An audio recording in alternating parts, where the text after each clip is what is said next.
Ok,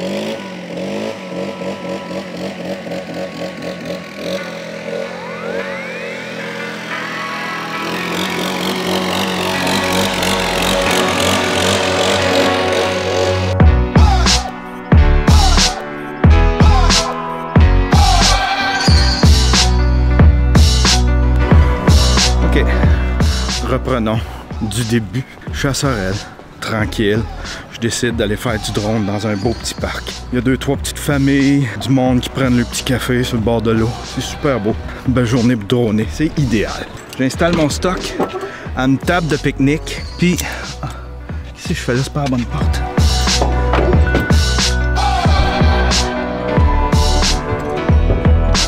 Je configure tout mon drone, je pars mes patentes, je m'éloigne un peu. D'à peu près, je dirais 20 pieds, même pas. 15 pieds. Là, je commence à droner, puis je vois une fille un peu bizarre.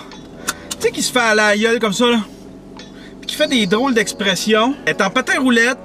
Elle a des écouteurs, on dirait vraiment une fille sortie des années 80. Un peu habillée tout croche, les joues creuses. Là, elle traîne autour, puis je la vois qu'elle va, elle revient, mais je fais comme, elle fait sa ride. C'est juste à côté d'une piste cyclable. Il y a une petite piste cyclable. À un certain moment donné, la fille, elle s'est mise à être encore plus bizarre. Elle s'est mise à siffler, chanter.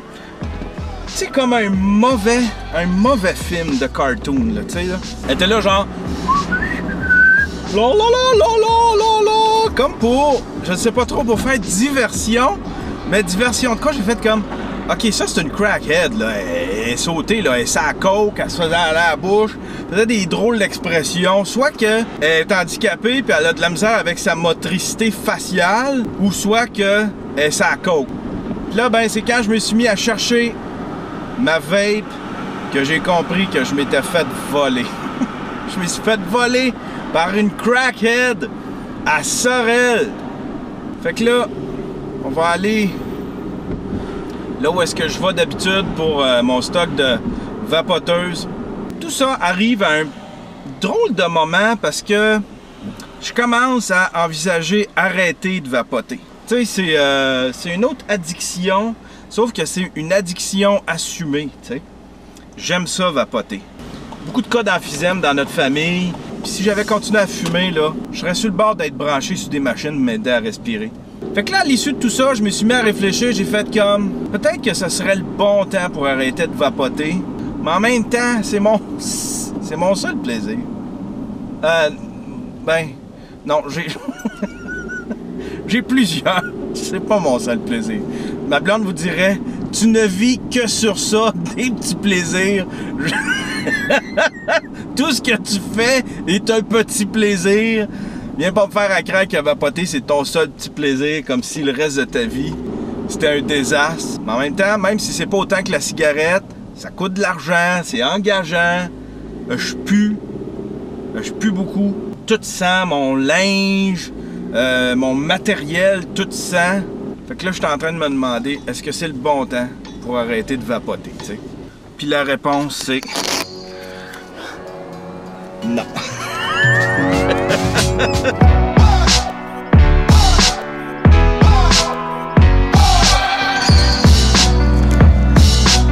Nouvelle batterie, ils appellent ça un mod. Nouvelle tank. 4 batteries. Puis mon juice. On va tout aller setuper ça parce que j'ai besoin de prendre une puff. Mais là, je me fais une promesse. C'est la dernière fois. C'est ma dernière vapoteuse. Si je la perds, si elle explose, si elle brise, si il arrive quoi que ce soit, c'est ma dernière vapoteuse. Je vais arrêter un moment donné. Fait que ça, c'est la dernière fois. Ça m'a été très utile pour arrêter de fumer. Reprendre du souffle aussi. J'ai essayé les patchs. J'ai essayé l'hypnose, j'ai essayé toutes sortes de trucs pour arrêter de fumer, puis il n'y a jamais eu rien d'aussi efficace que quand j'ai commencé à vapoter. Mais c'est la dernière fois, là. Je pense que j'ai assez mis d'argent. En même temps, c'est tellement le fun. Tu sais, en montage, tout seul, chez nous, quand je fais mes vlogs, petite puff, gros nuage. Mais faut que j'arrête. Parce que c'est une autre addiction. Sauf qu'en même temps, tu sais, quand t'es en chum, sur le bord d'un feu, dans le spa, petite puff, me semble que c'est cool.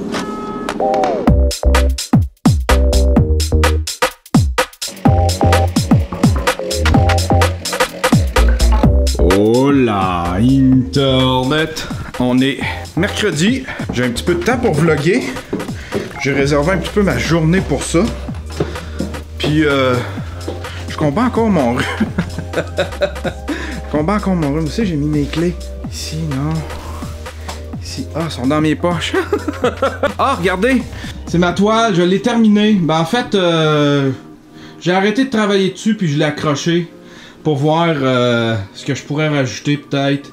Puis, je suis pas sûr de l'effet. La toile est belle, mais je suis vraiment pas sûr de mon idée, tu sais. Overall, ça donne pas ce que je pensais que ça donnerait. Je suis pas convaincu. Je vais m'en faire une autre. Mais là, ça, je sais pas.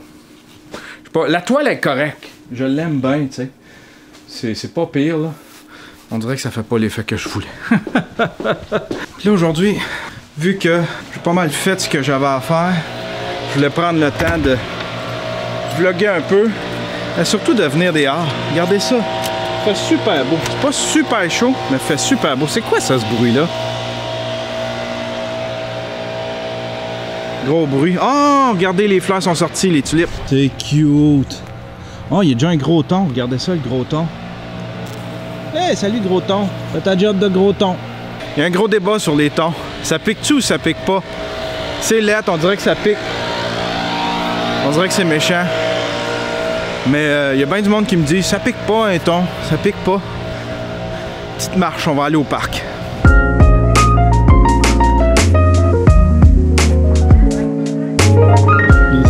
À bourgeonner. C'est le fun, ça. Ah, ça faisait longtemps que j'étais pas venu dans mon petit parc. Mon petit parc. Puis en plus, ils l'ont tout nettoyé. Oh, ils ont peut-être trouvé mon drone. Ils ont tout coupé la grosse herbe. C'est là-dedans que j'ai perdu mon drone. Mon ancien, un vieux drone. Ben cheap. C'est un parc qui voulait... détruire. Puis il voulait construire des condos ou des... je sais pas trop. Le maire, en tout cas, il a essayé toutes sortes d'entourloupettes pour essayer de faire de l'argent avec ce terrain-là, puis le vendre ou le laisser à des promoteurs. Puis en fin de compte, ah ben non, le drone n'est pas là. Pas de drone. Puis en fin de compte, les résidents ont gagné, les résidents ont demandé à le garder, puis ils se sont battus, puis ils ont gagné. J'aime bien ça, j'ai fait toutes sortes de trucs ici, j'ai fait voler des drones, je suis venu faire plein de vlogs, je suis venu jaser. Puis là, bon, on vient se réinstaller.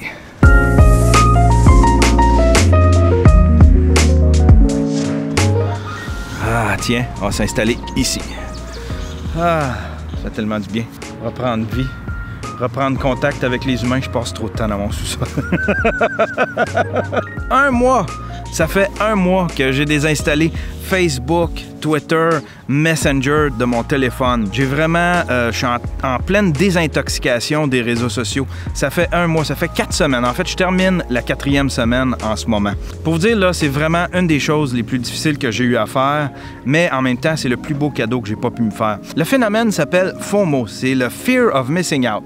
C'est cette espèce de sentiment qu'on va manquer quelque chose, on scrolle à pu finir de peur de manquer la grosse affaire dont tout le monde parle. On a l'impression que tout le monde fait de quoi ensemble alors que nous autres, on est tout seul dans notre coin. Fait que c'est pour ça qu'on dirait qu'on veut rester dans la gang, on veut rester connecté, puis on n'arrête pas de regarder ce qui s'écrit puis ce qui se passe sur les réseaux sociaux, même si c'est pas intéressant. Dans mon cas, j'ai décidé de le garder installé sur mon ordinateur. J'ai pas fermé mes comptes, j'ai vraiment juste désinstallé les applications de mon téléphone. Sur l'ordinateur, c'était pas un gros problème. On dirait que je sais pas, c'est moins propice à ce que je passe trop de temps là-dessus. C'est peut-être le fait qu'il faut se promener partout dans l'écran, faut scroller avec la souris. C'est plus compliqué, perdre son temps là-dessus sur un ordinateur que sur un téléphone. Mais sur un téléphone, ça prend juste un pouce et puis ça y est, je suis hypnotisé par les réseaux sociaux. La première semaine, en fait, les premiers 48 heures ont vraiment été difficiles. Ce qui est difficile, c'est que c'est pas tant psychologique, mais c'est plutôt physique. C'est-à-dire que moi, j'écrivais beaucoup sur Twitter et Facebook. Je faisais pas juste le consulter, je passais beaucoup de temps à écrire des trucs, des opinions, des jokes, des trucs drôles. Fait que dès que j'avais le réflexe de penser à quelque chose, je mettais la main dans ma poche. Ou bien quand j'avais un petit peu de temps libre, ben là, je voulais aller voir Facebook, Twitter, je mettais la main dans ma poche, je sortais mon téléphone, puis là, la première affaire que je faisais, je débarrais mon téléphone, puis je m'apercevais que les icônes n'étaient plus là. Dès que je voyais que les icônes de Facebook et Twitter étaient plus là, là, c'est correct, mon cerveau était capable de dire « OK, tu peux arrêter ça là, tu peux arrêter cette manœuvre tout de suite, remettre le téléphone dans ta poche. » Là, on dirait que la rage se calmait beaucoup. Mais ça a été vraiment 48 heures difficiles. C'était à toutes les 5 minutes. À toutes les 5 minutes, je sortais mon téléphone de ma poche. Ah non, j'ai pas l'application, je peux le remettre dans ma poche. Vraiment pendant 48 heures. Puis après ça, ça a commencé à se calmer. La première semaine a été vraiment difficile. Après ça, la deuxième semaine, déjà, on dirait que ça se calmait.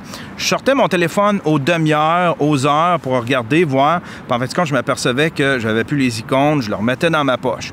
Troisième semaine, je faisais juste toucher à mon téléphone, puis là, on dirait que mon cerveau, il commençait à développer un réflexe de me dire « Non, Yann, ce que tu essaies de sortir de ta poche ne te servira à rien parce que tu n'as plus Facebook, Twitter, tu n'as plus Messenger, tu n'as plus rien de ça. » La quatrième semaine, là, je vous dirais que je commençais à être débarrassé de toutes ces mauvaises habitudes-là de sortir mon téléphone de ma poche. Ça, là, ça a vraiment eu juste du positif dans ma vie. Premièrement, quand je travaille, le jour quand je travaille, je suis moins porté à aller sur les réseaux sociaux, je suis moins porté à gaspiller des précieuses minutes où est-ce que je pourrais créer de quoi, je pourrais peindre une toile, je pourrais faire une petite musique, je pourrais vlogger. Disons que je sauve beaucoup de temps de travail juste à avoir coupé les réseaux sociaux comme ça. Deuxième truc aussi, c'est quand je passe du temps avec mes amis, on dirait que c'est du temps de qualité, on dirait que je suis moins gossant. J'étais vraiment impoli avec mes amis, que ce soit Dan, ma blonde, mes enfants. Je sortais mon téléphone, j'étais tout le temps là-dessus. Ma fille me le disait souvent aussi, puis ça me crevait le cœur. Puis je me disais, Yann, faut t'arrêter ça, faut t'arrêter ça. Fait que là, quand je suis avec des amis, quand je suis avec mes enfants, je passe du bon temps de qualité. Ma tête est plus dans des trucs inutiles, elle est vraiment là, dans le moment présent avec mes enfants. Ça fait vraiment du bien. Puis sérieux, là. C'est du poison, les réseaux sociaux. C'est le fun parce que on se fait beaucoup de nouveaux amis. J'ai découvert plein d'amis sur les réseaux sociaux. Tu peux découvrir des choses, tu peux apprendre des choses, tu peux t'informer aussi sur les réseaux sociaux. Mais en même temps, c'est tellement toxique quand tu passes trop de temps là-dessus. On devrait chacun se limiter à faire ça une petite demi-heure le matin, une petite demi-heure peut-être à l'heure du souper ou avant le dodo. Et c'est tout. On n'a pas besoin de plus. Moi, j'ai pas besoin de plus. En tout cas, moi, ça m'a fait vraiment du bien. Puis sérieusement, je pensais pas être aussi addict des réseaux sociaux jusqu'au moment où est-ce que j'ai complètement désinstallé les applications. Sérieusement, les premiers 48 heures, là, c'est difficile au bout. Between concrete walls, there's a place for us where we could go, where we could be alone. Between city lights, we don't have to hide. I wanna go, do you wanna follow? There's something in the air, I can't explain it, but it's there. Ain't nobody gonna find us in our secret love affair. I don't wanna have to hide no more, it shouldn't be